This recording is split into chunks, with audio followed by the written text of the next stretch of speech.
జయలక్ష్మి నారాయణ్. ఇవాటి రోజున బంధము, అనుబంధాలు, అలాగే సంపదలు వీటి గురించి తెలుసుకుందాం.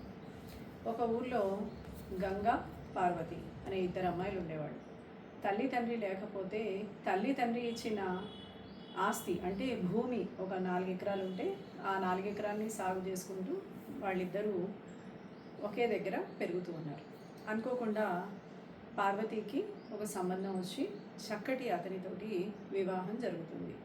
గంగ చాలా చిన్నపిల్ల అయితే ఈ గంగని పెంచుతూ 4 ఎకరాలని సాగు చేస్తూ వీళ్ళు నెమ్మదిగా కుటుంబాన్ని వృద్ధి చేసుకుంటూ వస్తున్నారు. చక్కగా సంపదలు, తినడానికి కావాల్సినంత ఆహారము అన్నీ బాగున్నాయి. తర్వాత గంగకి యుక్త వయసు రాగానే గంగకి వివాహం చేయాల్సిన సమయం ఆసన్నమైంది.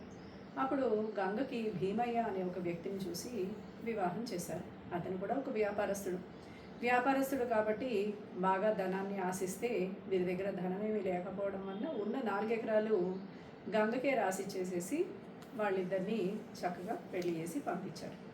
గంగా, భీమయ్య ఇద్దరు ఒకరి కోసం ఒకరు మేడ్ ఫర్ ఈచ్ అదర్ అనేది బాగా కనిపిస్తూ ఉంటుంది ఇక్కడ. వీరిద్దరూ ఒకరి కోసం ఒకరు ఉన్నట్టుగా ఒకరి ఆలోచనలు బాగా పనిచేసే విధంగా, అంటే నా బుర్రలో ఏదన్నా వస్తే నా భార్య బుర్రలోకి తన నోట్లో ఇంచే వస్తుంది అనే విధంగా వాళ్ళిద్దరూ కలిసి మెలిసి సుఖంగా ఉండేవాళ్ళు. అయితే కాలానుగుణంగా పార్వతికి 2 పిల్లలు పుట్టారు. పార్వతికి, సోమయ్యకి 2 పిల్లలు పుట్టారు. ఈ 2 పిల్లలు ఒక అబ్బాయి, ఒక అమ్మాయి. వీళ్ళని పెంచుకుంటూ ఉన్నారు వీళ్ళు. అయితే కాలానుగుణంగా వీళ్ళ అబ్బాయి అయిన రాముడికి చక్కగా చదువు అబ్బింది. చదువు అబ్బడమే కాకుండా ఉన్నత విద్య కోసం బయటికి వెళ్ళాల్సిన పరిస్థితి వచ్చింది.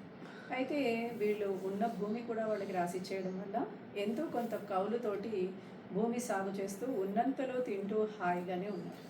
కానీ పై చదువులు చదివించడానికి వీరి దగ్గర కావాల్సినంత ధనము లేదు. లేకపోవడం వల్ల వీరిని అప్పు సహాయం కోసం లేదా ధన సహాయం కోసం అడగడం మొదలుపెట్టారు. ఆ అబ్బాయిని ఎలా అయినా చదివించాలని, ఎందుకంటే చదువు అబ్బడం చాలా కష్టం. అలా చదువు అబ్బిన అబ్బాయిని చదివించడము ఈ తల్లిదండ్రులకి కష్టంగా ఉంది. అందుకని వీళ్ళు లాస్ట్కి పార్వతి ఏం చెప్తుందంటే, ఎలా అయినా సరే మీరు గంగ దగ్గరికి వెళ్ళండి, గంగని డబ్బులు అడగండి, ఇస్తుంది అని అన్నీ చెప్తుంది. ఎందుకంటే గంగ చాలా ఉన్నతంగా ఎదిగింది కాబట్టి గంగని అడగచ్చు అని. అయితే ఇక్కడ గంగ పరిస్థితి ఎలా ఉందో తెలుసుకుందాం. గంగ ఏం చేస్తుంది భీమయ్యతోటి చక్కగా భీమయ్యకి ఎరువుల వ్యాపారం బాగా అభివృద్ధి చెంది విపరీతంగా ధనాదాయం పొందారు. వీరికి పిల్లలు లేరు, కానీ పిసినారితనంలో వీళ్ళంత ధనవంతులు లేరు.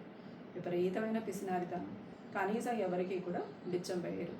అయితే వీరు అక్కగారింటికి వెళ్తే వాళ్ళకి ఎక్కడ పెట్టవలసి వస్తుందో అని చెప్పి తన పుట్టింటికి కూడా తను వెళ్ళలేదు. అందుకని అక్కకున్న పిల్లలు వాళ్ళ విషయం కూడా తనకి తెలియదు. సరే, సోమయ్య ఏదో విధంగా కొంత సర్ది మూట కట్టుకుని దారి ప్రయాణం చేసి కాలినడకన ఊరవతలనున్న వేరే ఊర్లో ఉన్న పక్కూరికి వెళ్ళి వీళ్ళ ఇంటికి వెళ్దామని ప్రయత్నం చేస్తున్నప్పుడు దారిలోనే ఆ ఊరి యొక్క దారిలో వీళ్ళ ఎరువుల దుకాణం ఉంది. అయితే భీమయ్య చూసి సోమయ్యను గుర్తుపట్టి, అన్నయ్య రండి, లోపలికి రండి అని చెప్పి కూర్చోబెట్టి కాళ్ళు చేతులు కడుక్కోవడానికి ఇచ్చి తర్వాత కుశల ప్రశ్నలు అడిగి ఆయనను తీసుకుని వాళ్ళ ఇంటికి వెళ్ళాడు.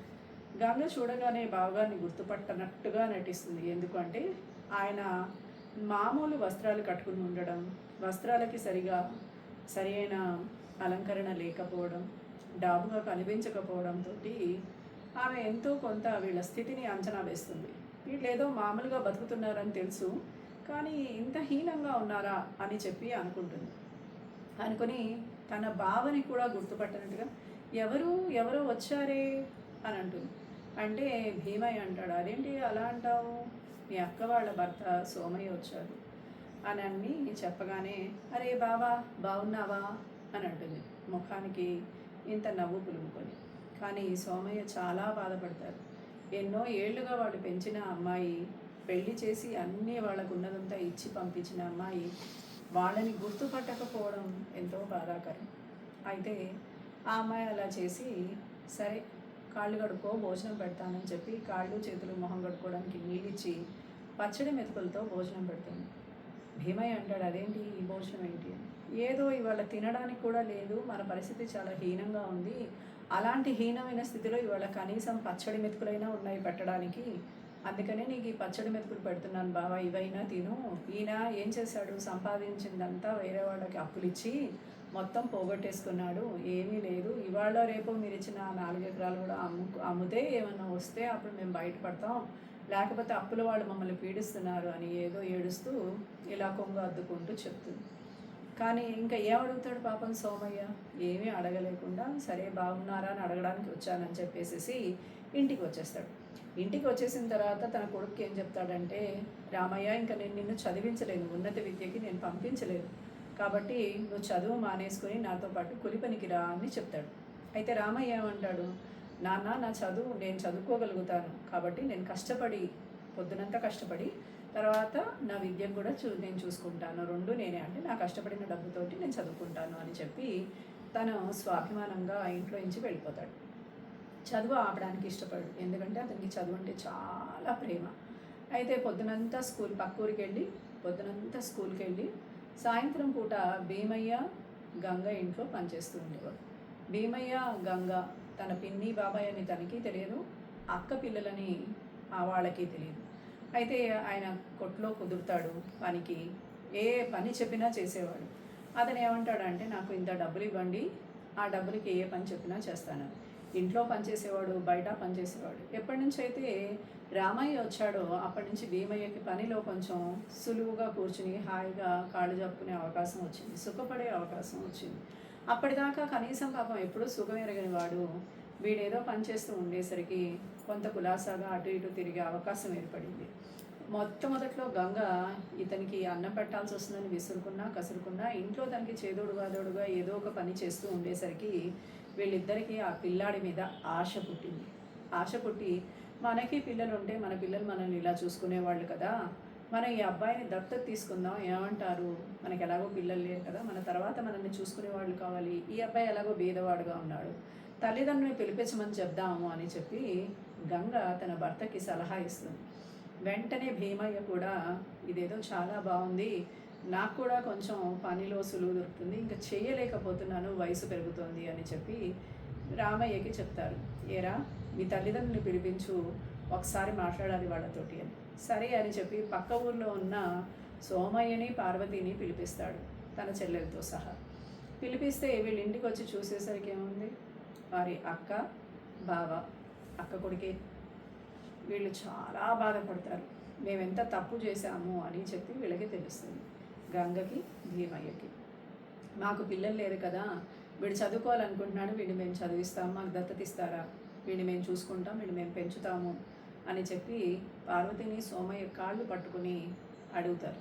చూసారా, ఎక్కడైతే ఆయన బిచ్చం ఎత్తుకోవడానికి వచ్చాడో అక్కడే ఆయనని మళ్ళీ బిచ్చం అడిగే పరిస్థితికి వెళ్ళారు వీళ్ళు. అప్పుడు ఈయన కుటుంబాన్ని అలాగే మనకున్న రిలేషన్స్ని సంబంధాలని పెంచుకోవాలి అని అనుకున్నాడు. కాబట్టి సోమయ్య పార్వతి వద్దంటున్నా సోమయ్య మన ఇద్దరి మధ్య పెరుగుతాడు, ఒకరికి కాకుండా మన ఇద్దరిని చూసుకునే విధంగా ఉంటాడు, ఏమంటారు అని అంటే అప్పుడు వాళ్ళకి బంధాల యొక్క విలువ తెలుస్తుంది. సంపద పెరిగినంత మాత్రాన మనకి ఏమీ బాముకునేది పులుముకునేది లేదు. అప్పటిదాకా మనకి సహాయం చేసిన వాళ్ళని మనం మర్చిపోతాం. మనం పెరగగానే వీడేం చేశాడులే, మాకు మేమే అంత కష్టపడ్డాం, మేమే అంత పెరిగాము, మా వల్లే అంతా అని అంటుంటాం. కానీ మన చుట్టూ ఉన్న ఎన్నో బంధాలు, ఏవో ఒక రకమైన బంధాలు మనల్ని నిలబెట్టడానికి రకరకాలుగా కృషి చేసి ఉంటాయి. అలాంటి బంధాలని వదిలిపెట్టేసేసి మనం ఏం చేస్తాం, మనమే గ్రేట్ అని అనుకుంటూ ఉంటాం. ఈ అహాన్ని వదిలినాడు మన చుట్టూ అనేక బంధాలు మనం ఇవాళకి తెలుసుకోగలుగుతాం. లేకపోతే మనకి టెలిఫోన్లో అంటే మన సెల్ ఫోన్లో అనేక రకాల వీడియోస్ చూస్తూ టైంపాస్ చేయడం తప్ప మాట్లాడడానికి మనిషి కూడా ఉండడు. ఆలోచించండి. జయలక్ష్మీనారాయణ.